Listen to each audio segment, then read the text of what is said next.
بالکل وہی ہوا جس چیز کا ڈر تھا۔ حق خطیب سرکار کی جانب سے آخری پتہ کھیل دیا گیا اور اقرار الحسن صاحب جو کہ کلر سیدہ 24 مارچ کو دوپہر سوات کے مقام پر جانے والے تھے کلر سیدہ بائی پاس پر، اور انہوں نے تمام میڈیا حضرات کو وہاں آنے کی دعوت دی تھی، لیکن ان تمام کے اوپر حق خطیب سرکار کی جانب سے لگ ایسے رہا ہے کہ انہوں نے یہ پتہ کھیل کر پانی پھیر دیا ہے۔ ہوا یوں کہ حسن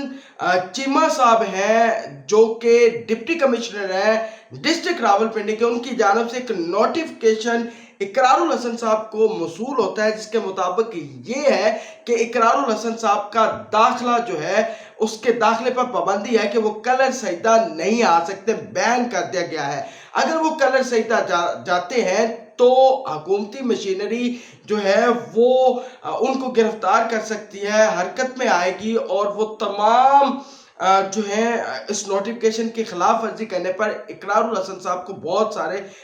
مقدمات کا بھی سامنا کرنا پڑ سکتا ہے، معاملات کا سامنا کرنا پڑ سکتا ہے۔ لیکن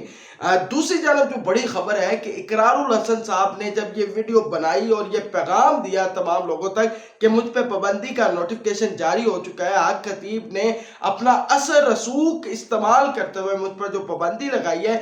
میں اس پابندی کو بھی خاطر خواہ نہیں رکھتا، بلکہ میں 24 مارچ کو وہاں جاؤں گا، چاہے میری جان ہی کیوں نہ چلی جائے، کیونکہ میں تحریک کا سب سے بڑا یہ اپنا مقدمہ لڑنے جا رہا ہوں۔ تحریک کا سب سے بڑا یہ میرا آپریشن ہے، اور اس آپریشن کے تحت میں حق خطیب صاحب کو جو ہے وہ گرفتار تک بھی کرواؤں گا۔ اگر میری گرفتاری ہوتی ہے، میری جان جاتی ہے، تو یہ میرے لیے بڑی آنر کی بات ہوگی۔ یہ اقرار الحسن صاحب جو ہے وہ اپنے ویلاگز کے اندر اور اپنے لیٹسٹ انٹرویوز کے اندر اور ان کی ٹیم سے جو میرا رابطہ ہوا ان کے مطابق بھی یہی تھا کہ اقرار الحسن صاحب جو ہیں وہ پیچھے نہیں ہٹیں گے اور وہ اس پابندی کو بھی خاطر خواہ نہیں لے رہے، بلکہ وہ 24 مارچ کو اپنے وعدے کے مطابق وہاں جائیں گے، اس پابندی کا سامنا کریں گے، یہاں تک کہ گرفتاری بھی ہوئی وہ دیں گے۔ لیکن ان کا یہ کہنا ہے کہ حق خطیب سرکار کو جب تک میں جو ہے انتقام تک حق خطیب سرکار کو جب تک وہ انجام تک نہیں پہنچا دیتے وہ سکون سے نہیں بیٹھیں گے۔ اقرار الحسن صاحب مکمل طور پر یہ دعویٰ کر چکے ہیں اور وہ اپنی بات پر اٹل ہیں، اور دوسری جانب کلر سیدہ میں اقرار الحسن صاحب کے داخلے پر پابندی عائد کر دی گئی ہے۔ اس حوالے سے نوٹیفکیشن جو ہے وہ تمام اداروں کو بھجوا دیا گیا ہے، سیکیورٹی کے اداروں کو بھجوا دیا گیا ہے، پولیس کے پاس بھجوا دیا گیا ہے، اور اقرار الحسن صاحب کو بھی موصول ہو چکا ہے۔ اور یہ جو نوٹیفکیشن جاری ہوا ہے یہ حکومت کی جانب سے اس لیے شاید جاری ہوا ہے کہ تاکہ وہاں کوئی ہنگامہ نہ ہو سکے، کوئی جانی نقصان نہ ہو سکے، مالی نقصان نہ ہو سکے۔ اس کے پیش نظر جو ہے حق خطیب سرکار کے آستانے پر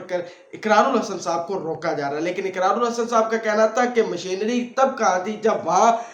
خواتین کا استحصال ہو رہا تھا۔ اس طرح کے الزامات جو کہ اقرار الحسن صاحب ثبوتوں کے ساتھ عوام کے سامنے رکھ چکے اور کہتے ہیں کہ 24 مارچ کو اس سے زیادہ ثبوت ان کے پاس ہے، اس سے زیادہ ویڈیوز میرے پاس ہے جو کہ میں وہاں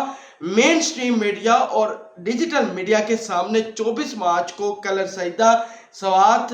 کے مقام پر رکھوں گا، جو کہ کلر سیدہ بائی پاس پر موجود ہے، اور وہاں تمام تر ثبوت کے ساتھ میں حق خطیب صاحب کو جو ہے وہ انجام تک پہنچاؤں گا اور ننگا کروں گا۔ تو یہ بڑی خبر تھی جو آپ تک پہنچانی تھی۔ ویڈیو کو زیادہ سے زیادہ شیئر کیجیے گا۔ اپنے میزبان زین آسی کو اجازت دیں۔ اللہ حافظ۔